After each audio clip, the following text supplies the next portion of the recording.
ఏం చేస్తున్నావు? ఇగో చేపల పులుసు. చేపల పులుసు చేసినావా? పాత రోజులల్లా అమ్మమ్మ నానమ్మ అది చేసిండ్రు. ఇక ఆ ప్రాసెస్లోనే నేను చేసిన. ఈ కమ్మతనానికి అయితే ఏం చెప్పలేను నేను. వాళ్ళు ఎట్లా చేసిండ్రో అట్లనే చేసిండ్రు చూడు. ఇట్లా, ఈ చేపల రకంగా పులుసు సూపర్ చేసినావు కానీ ఇంత బాగా నా మిరపకాయ సూపర్ ఉంటది. పులుసు బాగుంటది, బాగుంటది అండి, బాగానే ఉంటది. ఈ చెంచా బట్టి ఎక్కువ కలుపుకోవద్దు, వేసుకుంటప్పుడు వేసుకోవాలి. కానీ ఈ రకంగా ఆ రోజులల్లా ఇట్లనే ఎత్తురు. తలకాయనైతే చూస్తుంటే తినాలనిపిస్తుంది. అనిపిస్తుందా?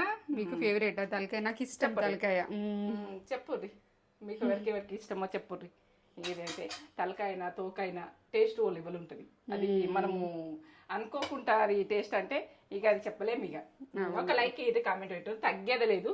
ఇక టేస్ట్ తగ్గం. పాత రోజులల్లా చేపల పులుసు కమ్మతనానికి ఏం చెప్పలేను. ఇక చేసుకోరు. నేత్ర ఛానల్కి వెళ్ళి